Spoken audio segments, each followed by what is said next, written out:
പ്രിയപ്പെട്ട സുഹൃത്തുക്കളെ, അസ്സലാമു അലൈക്കും വറഹ്മത്തുള്ളാഹി തആല വബറകാതുഹു. അൽഹംദുലില്ലാഹി റബ്ബിൽ ആലമീൻ വസ്സലാത്തു വസ്സലാമു അലാ റസൂലിഹിൽ അമീൻ വഅലാ ആലിഹി വസ്ഹബിഹി അജ്മഈൻ അമ്മാ ബഅദ്. നമ്മൾ പറഞ്ഞു വന്നത് എന്താണ്? പേഴ്സണൽ ലൈഫ് ഉണ്ടാവും, അതിൻ്റെ വിശദീകരണം ഞാൻ പറഞ്ഞത്. പിന്നെന്താണ്? ഫാമിലി ലൈഫ് വളരെ ഇമ്പോർട്ടൻ്റ് ആണ്. പറഞ്ഞല്ലോ തസ്കുനു ഇലൈഹ, അത് അനുഭവിക്കണമല്ലോ. ഓക്കെ. പിന്നെ മാരേജ് ആൻഡ് റിലേഷൻഷിപ്സ് അല്ലേ, അതായത് ഭാര്യ ഭർത്തൃ ബന്ധം വളരെ ഇമ്പോർട്ടൻ്റ് ആണ്. അതിലൂടെ നമുക്ക് അള്ളാഹുവിലേക്ക് എത്താലോ. ഇന്നും യാങ്ങൾ, ആണും പെണ്ണും അർദ്ധ എനർജികളാണ്. ഈ രണ്ട് എനർജി ഒക്കുമ്പോഴാണ് ഇത് സംഭവിക്കുക. വല്ലാത്തൊരു രണ്ടുപേരും ഒന്നാവാൻ പോവാണ് അവിടെ. അങ്ങനെ നമ്മൾ പറയാറോ അങ്ങനെയുള്ളൂ. ശരീരം കൊണ്ട് മാത്രമല്ല, മനസ്സുകൊണ്ടും ആത്മാവ് കൊണ്ടും ആത്മീയമായിട്ട് ഒന്നാവാൻ പറ്റും. അപ്പോൾ ആത്മീയമായ ഔന്നത്യം ലഭിക്കും അതിലൂടെ. We will be elevated spiritually. നമ്മൾ എലവേറ്റ് ചെയ്യപ്പെടുകയാണ്. അപ്പോൾ സ്പിരിച്വലി എലവേറ്റ് ചെയ്യപ്പെടുമ്പോഴാണ് ഏറ്റവും കൂടുതൽ ആനന്ദം കിട്ടും. അപ്പോൾ അതൊക്കെ എങ്ങനെ? ഈ മൂന്ന് തലം എങ്ങനെ? ശരീരതലം മാത്രമേ നമുക്ക് അറിയുള്ളൂ. കല്യാണം കഴിയുക അല്ലേ, പെട്ടെന്ന് ആരോഗ്യ കല്യാണം കഴിഞ്ഞപാട് അടുത്തെന്തെന്ന് ചോദിച്ചാൽ എന്താ ഉത്തരം? എന്താ? ലൈംഗികത. അതെ, ലൈംഗികത. ആ ലൈംഗികത പോലൊരു ശാരീരിക ലെവൽ മാത്രമാണ് പലപ്പോഴും നമ്മൾ മനസ്സിലാക്കപ്പെടുന്നത്. എന്നാൽ അതിന് വേറെ തലമുണ്ട്. മാനസിക തലമുണ്ട്, ലൈംഗികതക്ക്. അതുപോലെ തന്നെ ആത്മീയ തലമുണ്ട്. ഈ ആപ്പിൽ നമ്മൾ ലൈംഗിക വിഷയങ്ങൾ ഡീപ്പായിട്ട് ചെയ്യാമോ ഇല്ലയോ എന്നുള്ള ഗ്യാരണ്ടി ഒന്നും പറയുന്നില്ല കേട്ടോ. അത് വേറെ വിഷയമാണ്. ഉദാഹരണം വേണ്ടി പറയണം. ഉദാഹരണത്തിന് എടുക്കുകയാണ്. അപ്പോൾ അങ്ങനെ പറഞ്ഞു തരുന്നത്, അപ്പോൾ അതിലൂടെ ആ രണ്ട് എനർജി ഒന്നിക്കുമ്പോൾ, ആനന്ദലഹരിയിലേക്ക് എത്തുമ്പോൾ, അതിലൂടെ എങ്ങനെ അള്ളാഹുവിലേക്ക് എത്താം, എങ്ങനെ ആനന്ദം അനുഭവിക്കാം എന്നുള്ളതാണ് ഫാമിലി ഭാര്യ ഭർത്തൃബന്ധത്തിൽ വരുന്നത്. അതിൻ്റെ ഒരുപാട് വിഷയങ്ങൾ. ഓക്കെ, പ്രാക്ടിക്കൽ അപ്ലിക്കേഷനാണല്ല, തിയറിറ്റിക്കൽ അണ്ടർസ്റ്റാൻഡിങ് മാത്രമല്ല, അതുണ്ട്. പക്ഷേ പ്രാക്ടിക്കലി അപ്ലിക്കേഷൻ ചെയ്യുമ്പോൾ എക്സ്പീരിയൻസ് വരും. എക്സ്പീരിയൻസ് വരുമ്പോൾ തിയറി നിങ്ങൾക്ക് ഓട്ടോമാറ്റിക്കലി മനസ്സിലാക്കണം. തിയറി ഞാൻ പറഞ്ഞു തരേണ്ട ആവശ്യമില്ല. പറയേണ്ട ആവശ്യമുണ്ടോ? ആവശ്യമുണ്ടോ? ഒരാൾ ഒരു ചായ കുടിച്ചു, അല്ലെങ്കിൽ ഒരു ഗ്ലാസ് വെള്ളം കുടിച്ചു, അത് എക്സ്പീരിയൻസ് അല്ലേ. വെള്ളത്തിൻ്റെ ടേസ്റ്റ് മനസ്സിലാക്കി ചായയുടെ വെള്ളം അല്ലെങ്കിൽ ജ്യൂസ് എടുക്കാം. നമുക്ക് ജ്യൂസിൻ്റെ ടേസ്റ്റ് മനസ്സിലായി. പിന്നെ ജ്യൂസ് എന്താണെന്ന് അയാൾക്ക് പറഞ്ഞു കൊടുക്കണം. അതൊക്കെ മനസ്സിലാവും. ഇത് ഇന്ന ജ്യൂസാണ് അല്ലേ, അറിയുന്നവർക്ക് അറിയാമല്ലോ. ഇത് ആപ്പിൾ ജ്യൂസാണ്, ഇത് മുന്തിരി ജ്യൂസാണ്, മനസ്സിലാവില്ലേ? എന്ന് തിയറിറ്റിക്കൽ അണ്ടർസ്റ്റാൻഡിങ് അതിൻ്റെ കൂടെ വരും സ്വാഭാവികമായിട്ട്. എന്നാൽ അതിൻ്റെ കാലത്ത് വലിയ എസൻസൊക്കെ ഇട്ട് ഡിസ്റ്റോർട്ട് ചെയ്താൽ മനസ്സിലാവില്ല. ജനറലി പറയാം, സാധാ ജ്യൂസാണ് നമുക്ക് മനസ്സിലാവും. എന്ന് പറഞ്ഞതുപോലെ എക്സ്പീരിയൻസ് ചെയ്യുമ്പോൾ ഓട്ടോമാറ്റിക്കലി എന്തുണ്ടാവും? തിയറിറ്റിക്കൽ അണ്ടർസ്റ്റാൻഡിങ് അവിടെ മനസ്സിലാക്കിക്കോളും, വന്നോളും ഓട്ടോമാറ്റിക്കലി. ഓക്കെ, നമ്മൾ മെയിൻ ഫോക്കസ് എന്താണ്? ഇതിങ്ങനെ എങ്ങനെ അനുഭവിക്കാം എന്നുള്ളതിനെക്കുറിച്ച് ഇങ്ങനെ പറഞ്ഞു തരിക എന്നുള്ളതാണ്. ഓക്കെ, അപ്പോൾ 3 കാര്യം പറഞ്ഞു. പിന്നെ അതുപോലെ തന്നെ നമ്മൾ എന്തുണ്ട്, പാരൻറ്റിങ്ങിൻ്റെ കാര്യങ്ങൾ ചർച്ച ചെയ്യുന്നുണ്ട് ഇതിനകത്ത്. Islamic parenting with modern psychological method of parenting വരും. അതുപോലെ തന്നെ യൂത്തുമായി ബന്ധപ്പെട്ട ഒരുപാട് വിഷയങ്ങൾ നമുക്ക് കൈകാര്യം ചെയ്യുന്നുണ്ട് ഇതിനകത്ത്. യുവാക്കൾ വലിയ വിഷയമാണ്. ടീനേജ് ആ കാലഘട്ടത്തിൽ ഇസ്ലാമികപരമായ കാര്യങ്ങളെ ശരിയായ രീതിയിൽ മനസ്സിലാക്കിയിട്ടില്ലെങ്കിൽ തല തിരിഞ്ഞ് മറ്റൊരു വഴിയിലേക്ക് പോകാനുള്ള വല്ലാത്തൊരു സാധ്യത അവിടെയുണ്ട്. ഇന്ന് സമൂഹത്തിൽ നടക്കുന്നുണ്ട്. അപ്പോൾ എൻ്റെ റൈറ്റ് ആറ്റിറ്റ്യൂഡ് എന്തായിരിക്കണം? പലപ്പോഴും നമ്മൾ കാണുന്ന സമൂഹത്തിൽ എന്താണ്, ഒരു അകറ്റലിൻ്റെ, അവരെ ഒരു മാറ്റി നിർത്തേണ്ട ആറ്റിറ്റ്യൂഡാണ്. അങ്ങനെയൊന്നും ചോദിക്കരുത്, ഇങ്ങനെ ചോദിക്കുന്ന പറഞ്ഞിട്ട് അതൊക്കെ തെറ്റാണൊക്കെ അതല്ല. മറിച്ച് ഖുറാനിലൂടെ കടന്നു പോകുമ്പോൾ ഓരോ ചോദ്യങ്ങളിങ്ങനെ വളരെ കൃത്യമായിട്ടാണ് ആൻസർ ചെയ്യുന്നത് കാണും. ഇത്തരം ചോദ്യങ്ങൾ. അപ്പോൾ ജസ്റ്റ് ഒരു എക്സാമ്പിൾ പറയുകയാണെങ്കിൽ, അത് പിന്നീട് നമ്മുടെ ആപ്പിൽ കൈകാര്യം ചെയ്യുന്ന വലിയൊരു വിഷയമാണത്. ഇബ്രാഹിം നബി അലൈഹി സ്വലാം ചോദിക്കുകയാണ്, എന്ത്? റബ്ബി അരിനി കൈഫ തുഹിയൽ മൗത്ത, പടച്ചവനെ എങ്ങനെയാണ് മരിച്ചവരെ വീണ്ടും ജീവിപ്പിക്കുക എന്നുള്ളത് ഒന്നെനിക്ക് കാണിച്ചതാന്ന് പറയുന്നുണ്ട്. അപ്പോൾ ഇബ്രാഹിം നബിയാണ് ചോദിക്കുന്നത്, ഇബ്രാഹിം നബി. അപ്പോൾ എന്താണ് ഇബ്രാഹിം നബി പറഞ്ഞതെന്ന് ചോദിച്ചത്? എന്താ പറഞ്ഞത്? ഞാൻ വഇദ് ഖാല ഇബ്രാഹിമു റബ്ബി അരിനി കൈഫ തുഹിയൽ മൗത്ത, എങ്ങനെയാണ് മരിച്ചവരെ, അത് and mention when Abraham said my lord show me how you give life to dead, എങ്ങനെയാണ് മരിച്ചവർക്ക് ജീവൻ വീണ്ടും നൽകിയെന്ന് ചോദിച്ചതെന്ന് അത് കാണിച്ചതാണെന്നാണ് പറയണത് ഇബ്രാഹിം നബി. അപ്പോൾ അള്ളാഹോട് ചോദിക്കുന്നൊരു ചോദ്യമുണ്ട്. അള്ളാഹ് അധിക്ഷേപിക്കുന്നില്ല, കുറ്റപ്പെടുത്തുന്നില്ല, അതുപോലെ തന്നെ കളിയാക്കുന്നില്ല, ഒന്നും ചോദിക്കില്ല. പക്ഷെ എന്നാൽ വളരെ സിമ്പിൾ. ഖാല അവലം തുഅ്മിൻ, ചോദിക്കുന്ന ചോദ്യം എന്താ? ഹി സെഡ് യെസ്, അല്ല ഹാവ് യു നോട്ട് ബിലീവ്ഡ്, ഇനി നീ വിശ്വസിച്ചില്ലേ എന്ന് പറഞ്ഞ ഉടനെ ഇബ്രാഹിം നബി പറയുന്ന ഒരു ഉത്തരം ഇതാണ്. ഖാല ബല വലാകിൻ ലിയത്മഇന്ന ഖൽബി, വിശ്വാസമൊക്കെ വന്നിരിക്കുന്നു, പക്ഷേ എൻ്റെ ഹൃദയത്തിനൊരു തുമഇനീനത്ത് കിട്ടാൻ വേണ്ടിയിട്ടാണ്. അപ്പോൾ അവിടെയാണ് ആ പോയിന്റ് കിടക്കുന്നത്. ഹൃദയത്തിന് തുമഇനീനത്ത് കിട്ടണമെങ്കിൽ അത് തുമഇനീനത്ത് പറഞ്ഞാൽ എന്താ? ഹൃദയത്തിനൊരു സംതൃപ്തി അഥവാ സാറ്റിസ്ഫാക്ഷൻ കിട്ടാനാണ്, ട്രാങ്ക്വിലിറ്റി ലഭിക്കാൻ വേണ്ടിയിട്ടാണ് ചോദിക്കുന്നത് ഇബ്രാഹിം നബി. അപ്പോൾ നമുക്ക് മുത്തുമൈനത്ത് കിട്ടണമെങ്കിൽ എന്ത് വേണം? യക്കീന് വരണം. യക്കീന് വരണമെങ്കിൽ അത് എക്സ്പീരിയൻസ് ചെയ്യണം. അപ്പോൾ അതുകൊണ്ട് സ്വാഭാവികമായിട്ട് യുവാക്കൾ അത്തരത്തിലുള്ള ചോദ്യങ്ങൾ ചോദിക്കും. കാരണം അവർ പ്രത്യേകിച്ച് പുതിയ തലമുറ അങ്ങനെ കേട്ടത് കൊണ്ട് വിശ്വസിക്കില്ല. അവർ ചോദിക്കും അതെന്തുകൊണ്ട് എങ്ങനെ, ഇതെന്തുകൊണ്ട് അങ്ങനെ, അതെന്തുകൊണ്ട് എങ്ങനെ, ഇങ്ങനെയൊക്കെ ചോദിക്കും. വളരെ ഒരൊറ്റ ആയത്തേ ഇപ്പോൾ പറഞ്ഞിട്ടുള്ളൂ. ഇങ്ങനെ ഖുർആനിൽ ഒരുപാട് ആയത്തുകൾ കാണാം. അവർ ചോദിക്കുന്നതും ചോദ്യം ഉത്തരം ഒരുപാട് ആയത്തുകളുണ്ട്. ഇവിടെ ഒന്നും ഖുർആൻ എന്ത് ചെയ്യുന്നില്ല, ആക്ഷേപിക്കുന്നില്ല, കുറ്റപ്പെടുത്തുന്നില്ല, അപരവൽക്കരിക്കുന്നില്ല. വളരെ സിമ്പിളായിട്ട് ആൻസർ ചെയ്യണം ഓരോ കാര്യങ്ങൾ.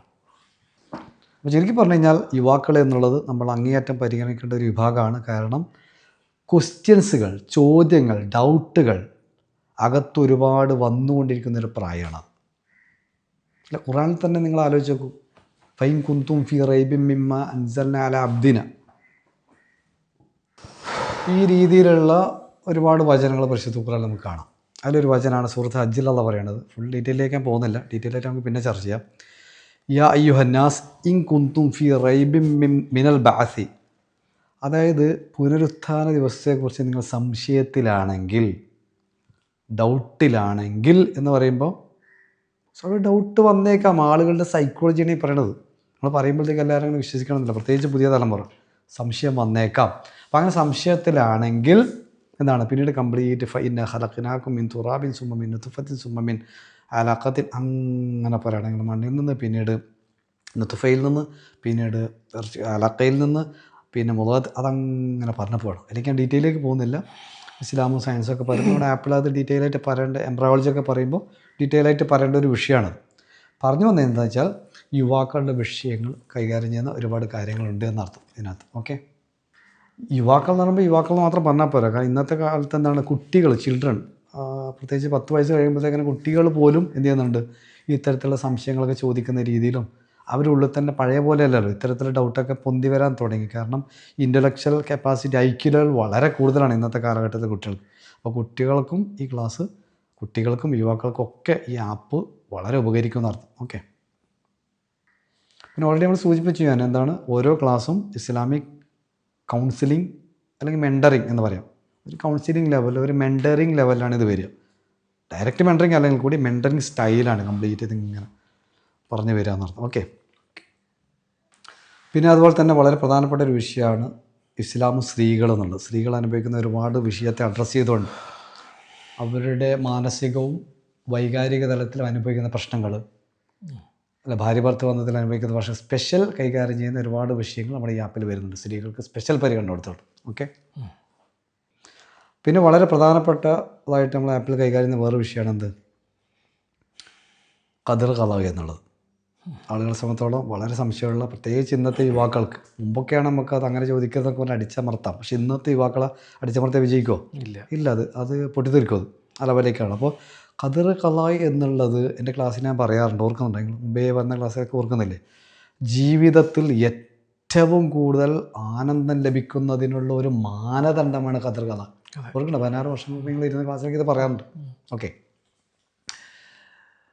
അതങ്ങനെ തന്നെയാണ് താനും. അതിൻ്റെ ഗുട്ടൻസോട് പിടുത്തം കിട്ടിക്കഴിഞ്ഞാണ്ടല്ലോ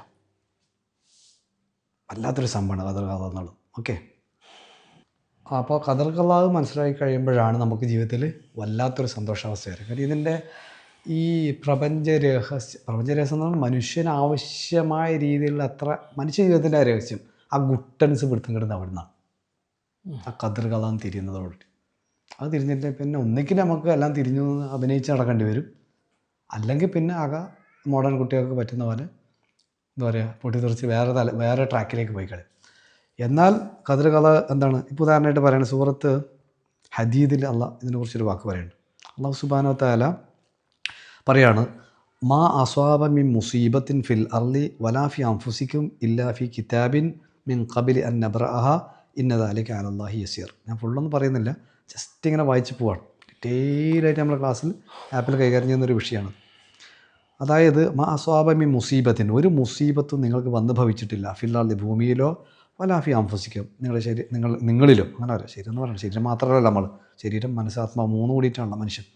നിങ്ങളിലോ ഇല്ലാഫി കിതാബ് കബിൽ എന്നെ പറയാം, മുമ്പേ അത് ഒരു ഗ്രന്ഥത്തിൽ രേഖപ്പെടുത്തിയിട്ടല്ലാതെ ഇന്ന ദാലിക അലല്ലാ യസീർ, പടച്ചവനെ സംബന്ധിച്ചിടത്തോളം അത് വളരെ സിമ്പിളായ ഒരു കാര്യമാണ്. അപ്പോൾ എൻ്റെ വിഷയം അതല്ല. ശേഷം അള്ളാഹ് പറയാണ് ദാലിക, അതായത് ഇങ്ങനെ എഴുതി വെച്ച കാര്യമൊക്കെ എന്തിനാ ഇത് എഴുതി വെക്കാൻ കാരണം എന്നറിയാം. ദാലിക ലി കൈ ലാ തഅസൗ അലാ മാ ഫാതക്കും, നിങ്ങൾക്ക് വന്ന് ഭവിച്ച കാര്യങ്ങളെക്കുറിച്ച് ആലോചിച്ചിട്ട് നിങ്ങൾ ദുഃഖിക്കാതിരിക്കാൻ വേണ്ടിയിട്ടാണ്. അപ്പോൾ ഖദറും ഖലാഉം എന്തിനു വേണ്ടിയിട്ടാണ്? നമ്മുടെ ടെൻഷൻ അകറ്റാൻ വേണ്ടിയിട്ടാണെന്ന്. ലി ലാ തഅസൗ അലാ മാ ഫാതക്കും, നമുക്ക് കഴിഞ്ഞ പാസ്റ്റ് ഉണ്ടല്ലോ, അങ്ങനെ ആയിപ്പോയി, ഇങ്ങനെ ആയിപ്പോയി, ഇങ്ങനെ സംഭവിച്ചു, അങ്ങനെ സംഭവിച്ചു എന്ന് പറഞ്ഞല്ലേ നമ്മൾ ടെൻഷൻ അടിക്കാറ്. അങ്ങനെ ചെയ്യേണ്ടില്ലേ ഇനി, അവനോട് അങ്ങനെ പറയേണ്ടില്ലേ ഇനി, ഇവനോട് അങ്ങനെ പറയണ്ടായിരുന്നു. മലപ്പുറം ഭാഷയിലേക്ക് പോകുന്നില്ല. ഓക്കെ, അപ്പോൾ അങ്ങനെ പറയണ്ടായിരുന്നു, ഇങ്ങനെയൊക്കെ ചിന്ത വരുമല്ലോ. അങ്ങനെ ആലോചിച്ചിട്ട് നിങ്ങൾ ടെൻഷൻ അടിക്കാതിരിക്കാൻ വേണ്ടിയിട്ടാണ് അള്ളാഹു സുബ്ഹാനഹു ഇതൊക്കെ ആദ്യം രേഖപ്പെടുത്തിയത്. ഇതിൻ്റെ സയൻസ് പറയുന്നില്ല കേട്ടോ, വളരെ വലിയൊരു കുരുക്കഴിക്കാനുണ്ട് അതിൻ്റെ ഖദർ ഖലാഇൻ്റെ. ഓക്കെ, അതൊക്കെ നമ്മൾ ആപ്പിൽ വരുന്നുണ്ടല്ലോ, നിങ്ങൾ അറിയാലോ, ക്ലാസ് വരെ കേട്ടതാണെങ്കിൽ. ഓക്കെ, അപ്പോൾ ദാലിക തഅസ്വല മഫാതക്കും വലാ തഫ്റഹു ബിമാ ആതാക്കും, അള്ളാഹു നൽകിയ സംഗതിയിൽ ഓവറായിട്ട് അല്ല, അങ്ങനെ ആഹ്ലാദിച്ച് ഓവർ. എല്ലാം 2 ടൈപ്പ് ഉണ്ട് ഞാൻ പറഞ്ഞല്ലോ. സന്തോഷം ഉള്ളിൽ നിന്ന് വരുന്ന സന്തോഷമുണ്ട്, പുറത്തുനിന്ന് വരുന്നുമില്ലേ. ആഹ്ലാദം ഉള്ളിൽ നിന്ന് വരുന്നുണ്ട്, പുറത്തുനിന്ന് വരുന്നുണ്ട്. അല്ല ഹാപ്പിനെസ്, സന്തോഷം എന്ന് പറയാം, അല്ല ജോയ്ഫുൾനെസ്. അങ്ങനെ അമിതാഹ്ലാദത്തിലേക്ക് അകപ്പെട്ട് നമ്മൾ തന്നെ നമ്മളെ മറന്നു വരുന്ന ഒരവസ്ഥയും വരുമല്ലോ. അതും സംഭവിക്കാതിരിക്കാൻ വേണ്ടിയിട്ടാണ് എന്ത് ചെയ്തത്. അപ്പോൾ ഞാൻ പറഞ്ഞു തരുന്നത് വെച്ചാൽ, ശേഷം അള്ളാഹു പറയുന്നതാണ് വല്ലാഹു ലാ യുഹിബ്ബു മുഖ്താലിൻ ഫഖ്റ നടിക്കുന്ന, അഥവാ ഇംഗ്ലീഷിൽ പറഞ്ഞാൽ ബോസ്റ്റ്ഫുൾ എന്നല്ല, കിബർ അഹങ്കാരമൊക്കെ നടിക്കുന്ന ആളുകളെ നമുക്ക് ഇഷ്ടമല്ല എന്നുള്ളത്. ഓക്കെ, വിഷയം അതിലേക്ക് ഞാൻ പോകുന്നില്ല, കാരണം ഇതൊരു ഇൻട്രോ ക്ലാസ് മാത്രമാണ്. അപ്പോൾ പറഞ്ഞതെന്ന് വെച്ചാൽ ഖദർ ഖലാഇ എന്നുള്ളത് സന്തോഷത്തിൻ്റെ, ആനന്ദത്തിൻ്റെ മഹാ ഉറവിടമാണ്, മഹാ സോഴ്സാണ് ഇത് തിരിഞ്ഞിട്ട് കഴിഞ്ഞാൽ. അപ്പോൾ അതൊക്കെ നമ്മൾ വളരെ ഡീറ്റെയിൽ ആയിട്ട് ഇതിൽ പറയുന്നുണ്ട് എന്ന് ചുരുക്കം. ഓക്കെ, ഞാൻ കൂടുതൽ പറയുന്നില്ല. തീർച്ചയായിട്ടും ഇതൊരു എന്താ പറയുക, ട്രെയിലർ എന്നൊക്കെ പറയും, നമ്മുടെ ആപ്പിൻ്റെ ഒരു ട്രെയിലർ മാത്രമാണ് ഈ ക്ലാസ്. പിന്നെ വേറെ വിഷയം, ഇസ്ലാമിൻ്റെ ഇമോഷണൽ മാസ്റ്ററി, അത് ചില സൂചന നൽകിയിരുന്നു. വൈകാരിക സാക്ഷരത എന്ന് പറയില്ല നമ്മൾ പ്രത്യേകിച്ച് മലയാളികളായ നമ്മൾ സാക്ഷരരാണല്ലേ, പക്ഷേ വൈകാരിക തലത്തിൽ സാക്ഷരത കുറവാണ്. അതുകൊണ്ടാണ് പല പ്രശ്നങ്ങൾ നമുക്ക് വരുന്നത്. അപ്പോൾ അതിനൊക്കെ ഇസ്ലാമിക് ലെവലിൽ എങ്ങനെ നമുക്കതിനെ നോക്കിക്കാണാം, എങ്ങനെ അതിനെ മറികടക്കാം, പ്ലസ് പോസിറ്റീവിനെ എങ്ങനെ എക്സ്പീരിയൻസ് ചെയ്യാം. അതുപോലെ തന്നെ വേറെ എന്താണ്, ഖുർആൻ ആൻഡ് മിറാക്കിൾസ്. ഖുർആനിലൂടെയാണ് ഇതൊക്കെ നമ്മൾ മനസ്സിലാക്കുന്നത്, പ്ലസ് ഹദീസിലൂടെ. സ്വാഭാവികമായിട്ടും ഖുർആനും അതിൻ്റെ മിറക്കിളും ഒരുപാട് വരുന്നുണ്ട്. നമ്മൾ കുറേ ക്ലാസ് ചെയ്തു കഴിഞ്ഞു അല്ലേ. ഖുർആനിൻ്റെ അധ്യായങ്ങളുടെ ടൈറ്റിലിൻ്റെ അത്ഭുതവും അത് നമ്മുടെ പേഴ്സണൽ ലൈഫായിട്ട് എങ്ങനെ ബന്ധപ്പെട്ട് കിടക്കുന്നു, നമ്മുടെ ഫാമിലി ലൈഫായിട്ട് എങ്ങനെ ബന്ധപ്പെട്ട് കിടക്കുന്നു, നമ്മുടെ ലൈഫിൻ്റെ എല്ലാ തലങ്ങളിലും ഖുർആനിൻ്റെ ടൈറ്റിൽ എങ്ങനെ ബന്ധപ്പെട്ട് കിടക്കുന്നു എന്നതുപോലും ക്ലാസ് അത്ഭുതപ്പെടുത്തിയില്ലയോ ജസിക്ക് വരാം. നമ്മളെ തീർച്ചയായും എല്ലാറ്റിനും റെസ്പോണ്ട് ചെയ്യുന്ന ആൾ ഈ കോഴ്സിൽ, അല്ല ഈ കോഴ്സല്ല, ഈ കോഴ്സല്ല, ഇത് ക്ലാസ്സാണ്. ക്ലാസ്സിൽ റെസ്പോണ്ട് ചെയ്യുന്ന ആളാരാണ്? ജസിക്കാണ്. എന്താ പറയുക, അതൊരു അജബായിരുന്നു അല്ലയോ? അല്ലാത്തൊരു അജബാണ് ആ ടൈറ്റിൽ മാത്രം കേട്ടപ്പോൾ തന്നെയല്ലേ. അപ്പോൾ ഇനി ഒരുപാട് കാര്യങ്ങൾ അതിനകത്ത് ഉണ്ടെന്ന് അർത്ഥം. ഓക്കെ, പിന്നെ അതുപോലെ തന്നെ മോഡേൺ ലോകത്ത് ഏറ്റവും കൂടുതൽ കൊണ്ടാടപ്പെടുന്ന ഒരു വിഷയമാണ് ശുക്ർ അഥവാ ഗ്രാറ്റിറ്റ്യൂഡ് എന്നുള്ളത് അല്ലേ. പരിശുദ്ധ ഖുർആനിൽ ഒരുപാട് സ്ഥലത്ത് ഒരുപാട് സ്ഥലത്ത് ആവർത്തിച്ച് വീണ്ടും ആവർത്തിക്കുന്ന ഒരു വിഷയമാണ് ശുക്ർ എന്നുള്ളത്. അപ്പോൾ എന്താ ശുക്ർ എന്നുള്ളത് ശാന്തിയുടെ കലവറ തന്നെയാണ്. നിലവറാമോ എന്തുവേണം വിളിച്ചു. അപ്പോൾ അത് ഇസ്ലാമും ആധുനിക ശാസ്ത്രീയമായ കണ്ടെത്തലുകൾ വിശകലനം ചെയ്തുകൊണ്ടുള്ള വളരെ ഡീപ്പ് ലെവലിലേക്കാണ് നമ്മളത് പോകുന്നത്, നമ്മുടെ ഈ ആപ്പിലേക്ക് പോകുന്നത്. ഓക്കെ, കാരണം എന്താ നമുക്കറിയാം 2-3 കാര്യങ്ങളാണ് ആധുനിക സെൽഫ് ഹെൽപ്പിൻ്റെ ആളുകളും പേഴ്സണൽ ഗ്രോത്തിൻ്റെ ആളുകൾ, പേഴ്സണൽ ഡെവലപ്മെൻറ്റ് ആളുകൾ ചെയ്യുന്നത്. ഒന്നെന്താണ്, ശുക്ർ തന്നെയാണ്. വേറെ കമ്പാഷൻ, അറിയാം, യൂണിവേഴ്സൽ കമ്പാഷൻ. നിങ്ങൾ എത്ര വർഷമായിട്ട് എൻ്റെ അടുത്ത് ഈ ക്ലാസ് കേട്ടിട്ടുണ്ട് യൂണിവേഴ്സൽ കമ്പാഷനൊക്കെ? ഈ പറഞ്ഞ 14 വർഷം മുമ്പ് ഇല്ലേ? അതിനു മുമ്പേ ഞാൻ ചെയ്യാറുണ്ട്. 18-20 വർഷമല്ലേ യൂണിവേഴ്സൽ കമ്പാഷൻ എക്സ്പീരിയൻസ് ലെവലൊക്കെ ചെയ്യാറുണ്ടല്ലോ. ഓക്കെ, അപ്പോൾ അതിനെക്കുറിച്ച് നമുക്ക് ഡീപ്പിലേക്ക് പോകേണ്ടതുണ്ട്. ഓക്കെ, ഒന്ന് കമ്പാഷൻ, പിന്നെ ഒന്ന് ശുക്ർ, പിന്നെ അതുപോലെ തന്നെ അതിനകത്ത് ഏറ്റവും കൂടുതൽ കൊണ്ടാടപ്പെടുന്ന വേറെ വിഷയമാണ് എന്ത്, ഫർഗിവ്നെസ് എന്നുള്ളത്. അഫ്വ് എന്ന് ഖുർആനിൽ ഒരുപാട് കൈകാര്യം ചെയ്ത വിഷയമാണ് അഫ്വും. ഖുർആൻ്റെ മെയിൻ തീമാണ് ഇതൊക്കെ അല്ലേ. ഖുർആൻ്റെ മെയിൻ തീമാണ് കമ്പാഷൻ, അതായത് കാരുണ്യം കൊണ്ട് കാരുണ്യത്തിൻ്റെ ക്യാമ്പയിനുകൾ നടത്താൻ വേണ്ടി ഖുർആൻ ആഹ്വാനം ചെയ്യണം നമ്മളോട്. വതവാസോബിൽ മർഹമ, അല്ല കാരുണ്യത്തിൻ്റെ പരസ്പരം ഉപദേശിക്കുക. വതവാസോന്ന് തവാസ എന്താണ്, പരസ്പരം ഉപദേശിക്കുക. അപ്പോൾ അത് എന്താണ്, വതവാസോബിൽ മർഹമ, കാരുണ്യത്തിൻ്റെ കമ്പൈനുകൾ നടത്തണം എന്നാണ് പറയണത്. സൂറത്തുൽ ബലദിലാണ് അള്ളാഹ് പറയുന്നത് എന്ത്, വതവാസോബി സ്വബരി വതവാസൗ ബിൽ മർഹമ. സബർ കൊണ്ടും മർഹമത്ത് കൊണ്ടും പരസ്പരം ഉപദേശിക്കണം. ഈ പരസ്പരം ഉപദേശിക്കുന്നതിനുള്ള ക്യാമ്പയിനുകൾ എന്നൊക്കെ പറയും അല്ല. പേഷ്യൻസ് എന്നുള്ളതും ആധുനിക പേഴ്സണൽ ഗ്രോത്തുകാർ കൂടുതലായിട്ട് പറയാറുണ്ടോ ഇല്ലയോ? ഇല്ലേ? ക്ഷമ, പേഷ്യൻസ്, റെസീലിയൻസ് എന്ന് പറയും മറ്റൊരു ഭാഷയിൽ. യൂറോപ്യൻസ് കൂടുതൽ റെസീലിയൻസ് പോയി, പേഷ്യൻസ് അങ്ങനെ ഉപയോഗിക്കാറില്ല. സെയിം തന്നെയാണ് ഉദ്ദേശിക്കുന്നത് സത്യത്തിൽ. അപ്പോൾ ഖുർആനെ സംബന്ധിച്ചോളം അതാണ് ആ കമ്പാഷൻ്റെ ക്യാമ്പയിനുകൾ, മർഹമത്തിൻ്റെ അഥവാ റഹ്മത്തിൻ്റെ, സൊബറിൻ്റെ ക്യാമ്പയിനുകൾ ഇതൊക്കെ നടത്തണം എന്ന് പറയാണ്. അതിന് അഫുവ് നൽകിയവർക്കാണ് സ്വർഗം കിട്ടുക എന്നുള്ള ആയത്തുകളൊക്കെ ഉണ്ട്. അതൊക്കെ നമ്മൾ കീറി പൊളിച്ചെടുക്കുന്നുണ്ട്. ഓരോ ആയത്തുകൾ ഡീകോഡ് ചെയ്ത് പോകുന്നുണ്ട് നമ്മൾ ആപ്പിൻ്റെ അകത്ത്. So way of break down or decoding ആണ് ശരി നടക്കുന്നത്. ഞാൻ പറഞ്ഞു വരുന്നത് ആധുനിക രംഗത്ത് ഏറ്റവും കൂടുതൽ കൊണ്ടാടപ്പെടുന്ന വിഷയമാണ് ഖുർആനിൽ ഒരുപാട് സ്ഥലത്ത് പറഞ്ഞിരിക്കുകയാണ്. ഇതൊക്കെ നമ്മൾ ഡീകോഡ് ചെയ്ത് പോകണം ഈ ആപ്പിലൂടെ. ഓക്കെ. പിന്നെ അതുപോലെ തന്നെ നമ്മൾ കൈകാര്യം ചെയ്യുന്ന മറ്റൊരു വിഷയമാണ് ആപ്പിൽ എന്താണ് തസ്കിയത്തിൻ്റെ അവസ്ഥ എന്നുള്ളത് അല്ലേ. കാരണം പരിശുദ്ധ ഖുർആനിൽ തന്നെ പറയുന്നുണ്ടല്ലോ എന്താണ് ഹുവല്ലദീ ബഅസ ഫിൽ ഉമ്മിയീന റസൂലൻ മിൻഹും യത്ലു അലൈഹിം ആയാതിഹി വയുസക്കീഹിം. അപ്പോൾ ഖുർആൻ്റെ ആയത്തുകൾ ഓതിക്കൊടുത്തിട്ട് അവരെ തസ്കിയത്ത് ചെയ്യാനാണ് പ്രവാചകൻ അയച്ചത്. അപ്പോൾ തസ്കിയത്ത് എന്നുള്ളത് വളരെ ഇമ്പോർട്ടൻ്റ് ആയിട്ടുള്ളൊരു കാര്യമാണ്. Cleansing, inner cleaning, inner decoration എന്നാണ് ഞാൻ വിളിക്കുന്നത്. ഇന്നർ ഡെക്കറേഷൻ, ആന്തരികമായിട്ടുള്ള അല്ല ഇൻറ്റീരിയർ ഡെക്കറേഷൻ ഉണ്ടല്ലോ. ഇപ്പോൾ വീട്ടിൻ്റെ അകമൊക്കെ നമ്മളിപ്പോൾ കംപ്ലീറ്റ്ലി ക്ലിയർ ചെയ്ത് വെച്ചു ആധുനിക ലോകത്ത്. പക്ഷെ നമ്മുടെ അകം ഒന്ന് ക്ലിയർ ചെയ്യേണ്ടത്, അതാണ് തസ്കിയത്തിൻ്റെ അവസ്ഥ, ക്ലൻസിങ് എന്നുള്ളത്. അപ്പോൾ അത് വളരെ ഇമ്പോർട്ടൻ്റ് ആണ്. അതിൻ്റെ ആഴത്തിലേക്ക് നമുക്ക് പോകേണ്ടതുണ്ട്. അത് അഫ്ലഹ മൻ സക്കാഹ എന്നൊക്കെയുള്ള ആയത്തുകളും പിന്നെ ആധുനിക സയൻസും ആധുനിക സൈക്കോളജിയും എല്ലാം കണക്ട് ചെയ്തുകൊണ്ട് ഇതിലൂടെ കടന്നു പോയിട്ട് ലൈഫിൽ എങ്ങനെ ശാന്തി സമാധാനം നേടുക എന്നുള്ള ആ ഒരു ലെവലിലൂടെയാണ് നമ്മൾ കടന്നു പോകുക. മറ്റൊരു വലിയ വിഷയമാണ് ദിക്റുല്ലാ എന്നുള്ളത്. നമുക്കറിയാം വമൻ അഅറള അൻ ദിക്രി വഇന്ന ലഹു മഈശതൻ ദൻക. എൻ്റെ ദിക്ർ ആർക്കാണ് നഷ്ടപ്പെടുന്നത് അവർക്ക് വളരെ കുടിസായ ലൈഫായിരിക്കും ഉണ്ടാകുക. അപ്പോൾ ഈ ലോക ജീവിതത്തിൽ തന്നെ വളരെ ടെൻസ്ഡ് ആയിട്ടുള്ള ഡിപ്രസ്ഡ് ആയിട്ടുള്ള ലൈഫ് ഉണ്ടാവുന്നതാണ് അതിൻ്റെ വിശദീകരണത്തിൽ പറയണത് ഈ ആയത്തിൻ്റെ. അപ്പോൾ ദിക്റുല്ലാ എന്നുള്ളത് വളരെ ഇമ്പോർട്ടൻ്റ് ആണ് ലൈഫിൽ. വല ദിക്റുല്ലാഹി അക്ബർ ഖുർആൻ പറയുന്നത്. ദിക്റുല്ല ഒരു മഹാകാര്യമാണ്, വലിയ കാര്യമാണ് ദിക്റുല്ലാ എന്നുള്ളത്. ഒരുപാട് 218 തവണ അല്ലെങ്കിൽ 200 ചില സെർച്ച് പ്രകാരം ഞങ്ങൾ സെർച്ച് ചെയ്താണ്, ഞാൻ എണ്ണി നോക്കിയതല്ല, പ്രകാരം 250ഓളം തവണ ഖുർആൻ ആവർത്തിച്ച് പറഞ്ഞൊരു വിഷയമാണ് ദിക്റുല്ലാ എന്നുള്ളത്. ശേഷം ആയത്തിൻ്റെ ബാക്കിയുള്ള പറയുന്നത് എന്താണ്? വനഹ്ശുറുഹു യൗമൽ ഖിയാമത്തി അഅമ എന്നാണ്. പരലോകത്ത് അന്ധനായിട്ട് പുനരുജ്ജീവിപ്പിക്കപ്പെടുമെന്നാണ്. അപ്പോൾ ദുനിയാവിൽ വളരെ ഡിപ്രസ്ഡ് ലൈഫായിരിക്കും, പരലോകത്ത് അന്ധനായിരിക്കും. അപ്പോൾ ദുനിയാവും ഖസറ ദുനിയ വല്ലാഖിറയാണ്. ദിക്റുള്ള നഷ്ടപ്പെട്ട് കഴിഞ്ഞാൽ സംഭവിക്കും. ദിക്റുള്ള കിട്ടിയാലെന്ന് സംഭവിക്കുക അലാബി ദിക്രില്ലാഹി തത്മഇന്നുൽ ഖുലൂബ്. നമ്മൾ നേരത്തെ പറഞ്ഞ തുമഇനീനത്ത് അല്ലെങ്കിൽ കൽബും മുത്മഇനത്ത് ലഭിക്കുന്നതിനുള്ള മഹാ എസ്സെൻസ് ആണ്, ഇൻഗ്രീഡിയൻ്റ് ആണ് ദിക്റുള്ള എന്നുള്ളത്. അപ്പോൾ ആ ദിക്റുള്ള എന്താണ്, അതെങ്ങനെ അനുഭവിക്കാം, അതെന്താണ് ആക്ച്വലി, അങ്ങനെയുള്ള ഒരുപാട് കാര്യങ്ങളൊക്കെ പോകേണ്ടതുണ്ട്. കാരണം ലൈഫ് ഓറിയൻറ്റഡ് ആണ്. ലൈഫുമായിട്ട് വളരെയധികം ലൈഫിൽ നിന്ന് പേഴ്സണൽ ലൈഫാകട്ടെ, ഭാര്യ ഭർത്താവ് ബന്ധമാകട്ടെ, ഫാമിലി ലൈഫാകട്ടെ, പിന്നെ അതുപോലെ തന്നെ എന്താ പറയുക ബിസിനസ് ആവട്ടെ. കാരണം ഖുർആനിൽ എന്താ പറയുക, നിങ്ങൾ കച്ചവടത്തിലേക്ക് തിരിച്ചു പോകുന്ന പറഞ്ഞത് അല്ലേ. സുഹൃത്ത് ജുമായിൽ ഒരു ആയത്തുണ്ടല്ലോ, അവിടെ വീണ്ടും അള്ളാഹുവിന് കൂടുതൽ ഓർക്കാമെന്നാണ് പറയുന്നത്. അപ്പോൾ മറ്റൊരു സ്ഥലത്ത് പറയുന്നത് അല്ലദീന യദ്കുറുല്ലാഹ ഖിയാമൻ വഖുഊദൻ വഅലാ ജുനൂബിഹിം അല്ലേ. ഇരുന്നും നിന്നും കടന്നും ഒക്കെ എന്താണ് ദിക്റുള്ളയിലാണ് അവർ മുഅ്മിൻ്റെ ക്വാളിറ്റി പറയുന്നത്. അപ്പോൾ ദിക്റുള്ള എന്നുള്ളത് നമ്മുടെ ലൈഫിൽ നിന്ന് ഒരിക്കലും അടർത്തി മാറ്റാൻ പറ്റാത്ത, അത് നേരത്തെ പറഞ്ഞ മഈശത്തൻ ലൻക എന്ന ഡിപ്രസ്ഡ് അല്ലെങ്കിൽ ടെൻഷൻ നിറഞ്ഞ ആങ്ഷ്യസ് ആയിട്ടുള്ള സ്ട്രെസ്ഫുൾ ആയിട്ടുള്ള ആ ലൈഫ് ഉണ്ടല്ലോ, മഈശത്തൻ ലൻക എന്നുള്ള വേർഡിൽ തന്നെ ഒരു കുടിസ് ഫീൽ ചെയ്യുന്നില്ലേ, വല്ലാത്തൊരു ഇടുങ്ങിയ വേർഡാണ് ആ വേർഡ് പോലും. അപ്പോൾ ആ ഒരു ലൈഫിൽ നിന്ന് രക്ഷപ്പെടണമെങ്കിൽ മറ്റൊരു ഭാഷയിൽ പറഞ്ഞാൽ ആധുനിക മനുഷ്യൻ്റെ ജീവിതം വല്ലാതെ ഡിപ്രസ്ഡ് മൂഡിലുള്ളത് അല്ലേ. ഒരുപാട് സമ്പത്ത് വന്നു, അതുപോലെ തന്നെ വീട് വന്നു, കാറ് വന്നു, എല്ലാം വന്നു.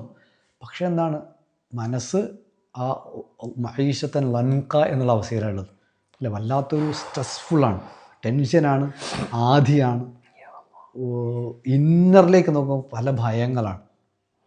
അപ്പോൾ അതിൽ നിന്ന് രക്ഷപ്പെടാനുള്ള ഒരു മഹാ ഔഷധമാണ് എന്ത്, ദിക്റുള്ള എന്നുള്ളത്. സ്വാഭാവികമായിട്ടും ദിക്റുള്ള ജീവിതത്തിൻ്റെ എല്ലാ മേഖലയിലും വേണ്ട സംഗതിയാണ്. വളരെ ഡീപ്പായിട്ടാണ് നമ്മൾ ആപ്പിൽ കൈകാര്യം ചെയ്യുന്നത് എന്നർത്ഥം. ഓക്കെ. അതുപോലെ തന്നെ നമ്മൾ ഈ ആപ്പിൽ കൈകാര്യം ചെയ്യുന്ന വളരെ പ്രധാനപ്പെട്ട വേറെ വിഷയമാണ് എന്ത്, അസ്മാഉൽ ഹുസ്ന എന്നുള്ളത് അല്ലേ. നമ്മൾ പലപ്പോഴും അസ്മാഉൽ ഹുസ്നയും ഈ പറഞ്ഞ പോലെ വർഷങ്ങൾക്ക് മുമ്പ് തന്നെ കേൾക്കാറില്ലേ? അതെ. എന്തുകൊണ്ടാണ് കേൾക്കേണ്ടി വന്നത്? വളരെ പ്രധാനപ്പെട്ട ഒരു വിഷയമാണ് അസ്മാഉൽ ഹുസ്ന എന്നുള്ളത്.